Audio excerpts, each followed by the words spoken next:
right. Hi, everybody. I'm really fortunate today to be joined by Dr. Alyson Meister, Professor of Leadership and Organizational Behavior at the International Institute for Management Development, IMD. It's a great school, and Alyson, you've been already incredibly eye-opening to me as you share your insight with me. And let me just welcome you onto our podcast today. Thanks, Daryl. I'm so excited to be here to talk to you today and to talk with one mind at work. So thanks for having me. Oh, absolutely. I've always been fascinated by human behavior, and organizational behavior is even more complicated sometimes because it's a lot of humans coming together and working together. And I'm curious at how you chose this line of academic inquiry and a life purpose. How did you decide to become a professor of such an interesting topic? Well, it's funny you say that. And when I craft the story, it sounds very, very coherent, but I bumbled around a lot, actually. I bumbled around a lot, and I've tried out a number of different careers. But there is one thing that I was always fascinated about in all of my different jobs or my different work experiences throughout my life. And it was the really important impact that leaders can have on their people, on the organization, and on the broader lives of the people that work for them. So I've seen that happen. I've seen the damage that poor leadership can do. I've seen how people can take, their experiences from work home, and it can impact their relationships with their children and their spouses and their friends.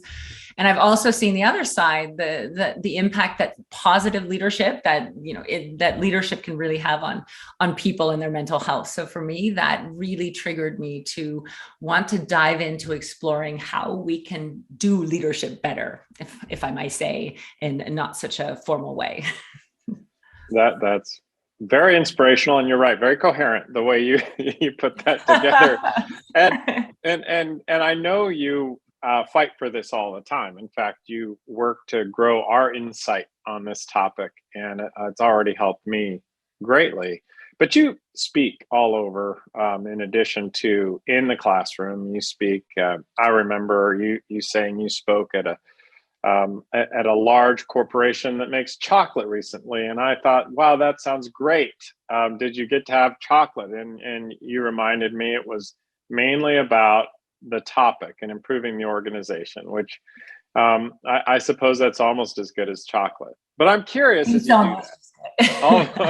as you do that, as you get around to these organizations, what are you seeing at the top of the challenge list? I mean, we have a world with a pandemic. We have political dynamism, would be the most positive way to put it, all over the world. We have the war in Ukraine right now as we're recording this. We have many things that impact leadership. What are you seeing at the top of the challenge list?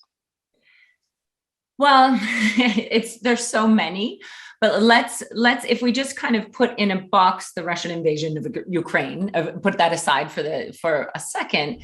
I would say one of the biggest challenges that is always coming up as an underlying theme with many of the executives that I work with right now is that their assumptions are being challenged really around when, where, by whom, and how work is getting done, right? So we've got the old way of being us or being me or doing our work, and we have these evolving new ways.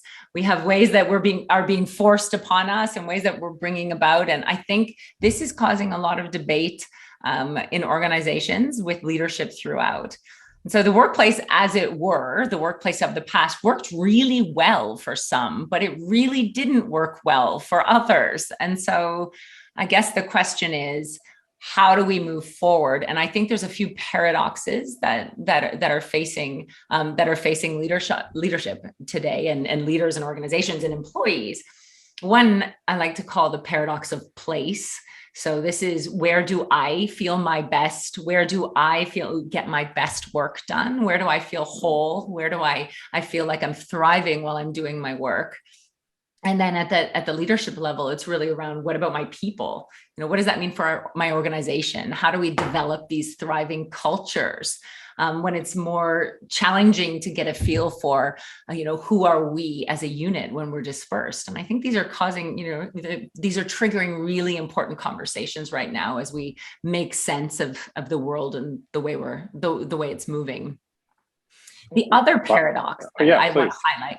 Yeah, sorry. The other paradox, because I've been thinking about this actually, the other paradox is that, because we're becoming less connected to the social side of work at the moment, right? As we're moving more independent, as we're working from home, the emphasis of work is really being placed on the work itself, what the job is that you're actually doing for 8 hours or more or less behind your computer or at home during the day.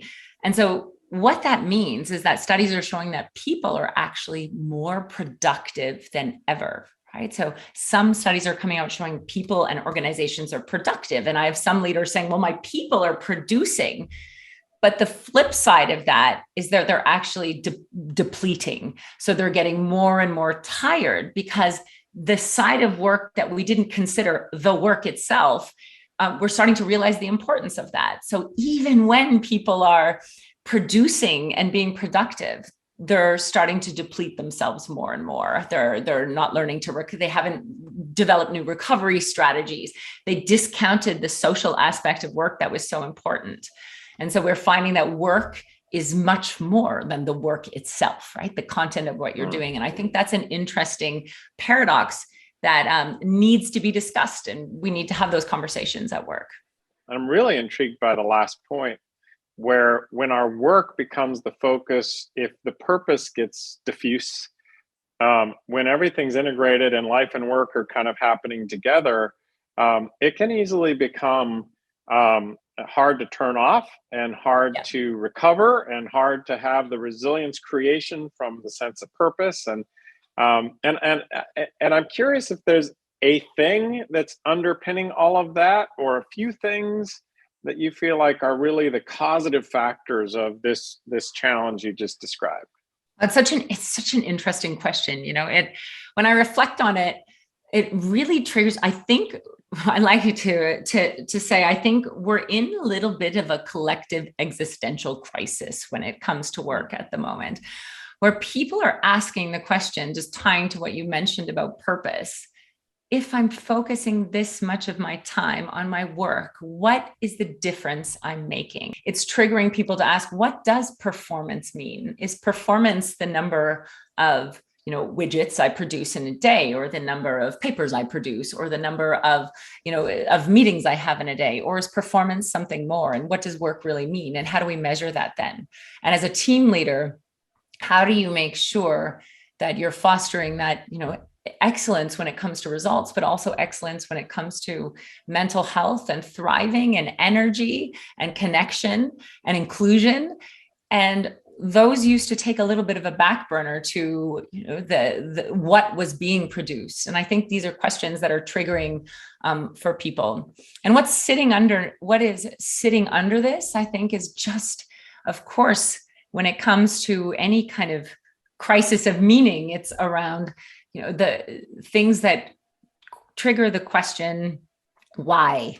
And right now we have experienced such a fundamental and extreme levels of change.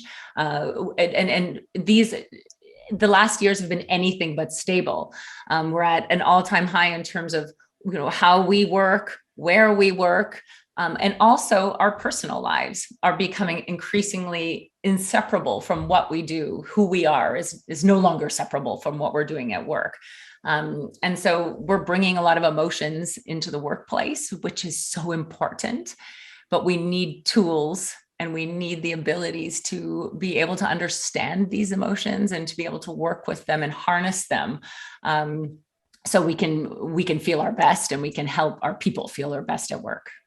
Very interesting how the content of the work and the context of the work kind of come together. And part of that context is relationships and even environments, and even the sense of transitioning from home as a place to the office as a place. And all of that's been disrupted. And now I'm faced with just the content of my work. Yeah. How does a company address that? If it's going to be a virtual workplace or a hybrid workplace, the context won't ever return to what it was pre-pandemic. How does a leader address that shift? I think there isn't one right answer at the moment. I think that's what's so fascinating about management research and organizational behavior research. We are trying to figure out how to help managers help their people. We've entered an era of almost extreme personalization when it comes to work. So I would recommend that leaders first sit with their teams. First do self-reflection about themselves. If you don't know yourself, if you can't figure out what makes you tick and what makes you feel like you're thriving at work, it is really hard to help others. It's kind of that metaphor of put on your own life vest before you can help others. So first do some self-reflection on, where do you get your meaning? Where do you get your purpose? Where do you do your best work? And how do we set that up? And there is not one right answer for that. You can try and fail. I thought I would love 100% working from home. And now I realized I actually love being with people and teaching people face to face. So I've been trying and failing and revamping my strategies since the start of COVID. So I think that's one. I think you start with yourself and then you talk to your team. You have the conversation, because as a leader, you have the ability to influence the lives of every single people that touch you in an organization, and you're a role model. So you kind of practice for yourself and then work with others about what works for them. And keep those communication lines open, have team meetings, check in with how people are doing, what's exciting them, and then help them frame. Each person needs to feel that their work makes a difference. So have the conversation about how each of your team members and yourselves as a team, how you're contributing to the organization or to the world, or how every single thing that you do on a day-to-day basis makes a difference. And so I think there's not one thing that leaders can do. I think it's a little bit of a cocktail of micro changes that leaders can make to help their teams feel connected to each other and to the organization. And it's all evolving. I love the insight, first of all, to yourself and then to your team. Listening is such an important leadership skill. And agility, the need to be able to really create precision solutions now, right? It's not just machinery that gets to be static anymore. It's got to be a precision solution. I think one of the greatest leadership capabilities that exists is the ability to reframe effectively. And I love that you bring that in at the end, because the sense of purpose and the why can exist in this context. It's just it's just in need of a rebuild. So we're in our last minute. Quick question: you're the chair of our scientific advisors. I'm so excited you're there. What's one thing on our way out here that you're excited about accomplishing in that role? Well, for me, I'm so excited about being the intersection between science and management, and in really applied management. So I think through the Scientific Advisory Council and One Mind at Work, we can help bring science to life and put it to practice in organizations to really, really move the needle on mental health. And so for me, I could go on about that like everything forever, but I that really inspires me, which is why I'm so excited to be working with you. Well, I'm excited too. Alyson Meister, thank you so much. It is a pleasure and an honor to work with you. And thanks for being on with us today. Oh, thank you so much, Daryl. Look forward to speaking to you soon on that 3-hour podcast. My mother has had depression most of her life. My uncle committed suicide when he was in his 30s. I live with bipolar.